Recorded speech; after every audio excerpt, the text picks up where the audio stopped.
కొల్లాపూర్ హత్య case BRS నాయకులపైన 2 months back ఒక మాజీ సైనిక్ పైన జరిగింది. ఇవాళ బీఆర్ఎస్ నాయకుని పైన ఎట్లా చూస్తారు సార్? ఎట్లా చూస్తారు? తెలంగాణలో కొల్లాపూర్ అనేది ఒక కల్లోలిత ప్రాంతంగా మారింది. జూపల్లి కృష్ణారావు గారి అధికార దాహానికి, అహంకారానికి, ఫ్యాక్షన్ సంస్కృతికి నిలువుటద్దంగా నిలుస్తుంది కొల్లాపూర్. చాలా బాధగా ఉంది నిజంగా. బీఆర్ఎస్ పార్టీ అధికారం ఉన్నప్పుడు ఇలాంటి సంస్కృతి లేదు, ఇలాంటి మర్డర్లు లేవు, ఇలాంటి మారణ హోమం లేదు. ఇలా పట్టపగలే పోలీసుల కళ్ళ ముందరే ఇంత ఘోరాలు జరుగుతున్నా పోలీసులు వాళ్ళని అరెస్ట్ చేయలేని పరిస్థితి. దళితుల మీద ఘోరంగా దాడులు జరుగుతున్నా కాంగ్రెస్ ప్రభుత్వం కనీసం నిందితులను పట్టుకోలేని పరిస్థితి. కాంప్రమైజ్ చేస్తామంటున్నారు పోలీసులు, అంతే తప్ప జైలుకు మాత్రం పంపించామంటున్నారు. దీనికి అంతటికీ కారణం ముఖ్యమంత్రి రేవంత్ రెడ్డి గారు. అదేవిధంగా హోంశాఖ మంత్రి కూడా ఆయన్నే చూస్తున్నాడు. అదేవిధంగా ఆయన మరి చాలా అనుంగు శిష్యుడు జూపల్లి కృష్ణారావు గారు. వీళ్ళిద్దరి వల్లనే ఈ ఫ్యాక్షన్ సంస్కృతి అనేది తెలంగాణలో పడగవిప్పుతున్నది. దీన్ని అర్జెంటుగా బంద్ చేయాలి. దీనికోసం మేము మరి గవర్నర్ను కలుస్తాం త్వరలోనే. అదేవిధంగా కేంద్ర ప్రభుత్వాన్ని కలుస్తాం, నేషనల్ ఎస్సీ కమిషన్ కలుస్తాం, ఎలక్షన్ కమిషన్ ఆఫ్ ఇండియాకు కూడా కంప్లైంట్ చేయబోతున్నాం.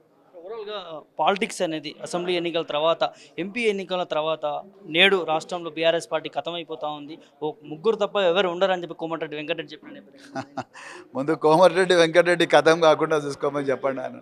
కోమటిరెడ్డి వెంకటరెడ్డి ఆయన ఏమంటారు, ఆయన మాట్లాడే మాటలు ఎట్లయితున్నదంటే వాళ్ళ పార్టీ కథం కాకుండా చూసుకోమని చెప్పండి ఆయన. అది ఇంపార్టెంట్. ఎందుకంటే కాంగ్రెస్ పార్టీలో వాళ్ళు మా దాంట్లో ఎవరు ఏక్నాథ్ షిండే అని వాళ్ళు రోజు వాళ్ళ కుర్చీలు గొలుసులు పెట్టి కట్టుకుంటున్నారు, వాళ్ళ కుర్చీలకు ఫెవికాల్ పెట్టి అతుకోబెట్టుకొని కూర్చుంటున్నారు. సో వాళ్ళకు అది జోక్ తప్ప ఇంకోటి కాదు. సో నేను అనుకుంటా కాంగ్రెస్ పార్టీ కుప్ప కూలిపోతుందని నేను అనుకుంటున్నాను. అనేక పథకాలు ఇచ్చేస్తారు, అంటే అమలు కానీ పథకాలు కూడా ఇచ్చిరని చెప్పి మాట్లాడుతూ ఉన్నారు. సో ఇవాళ రాష్ట్రంలో కాంగ్రెస్ పాలన పైన ఒక మాటలు చెప్పండి. కాంగ్రెస్ పార్టీ అనేది అబద్ధాల పాలన, అహంకార పాలన, ద్రోహుల పాలన. సో తెలంగాణ ప్రజల మీద తీరని ద్రోహం చేసింది కాంగ్రెస్ పార్టీ. సో ఇది పాలన కాదు, ఇది ప్రతీకార పాలన. ఇది ప్రజాపాలన కాదు, ప్రతీకార పాలన. అదే నేను చెప్పాలి. ఇందిరమ్మ రాజ్యం తీసుకొచ్చిన, ప్రజాపాలన తీసుకొచ్చిన, అంటే కేసీఆర్ పైన ఎన్నో ఆరోపణలు కూడా చేస్తూ ఉంటారు. వాళ్ళకి తెలిసింది అదొక్కటేనండి. వాళ్ళకి తెలిసిన విద్య అదొకటే. వాళ్ళకి పరిపాలన చేతగాక కేసీఆర్ గారి మీద ఆరోపణలు చేస్తుంది తప్ప వాళ్ళకి తెలిసిన విద్య ఏం లేదు. వాళ్ళు వచ్చిన ప్రస్థానం చూడండి. అందుకొరకు వాళ్ళకి ఈ తెలంగాణలో ఒక్క నిమిషం కూడా అధికార పీఠం మీద కూర్చునే అర్హత కాంగ్రెస్ పార్టీ నాయకుల్లో ఎవరికి లేదు.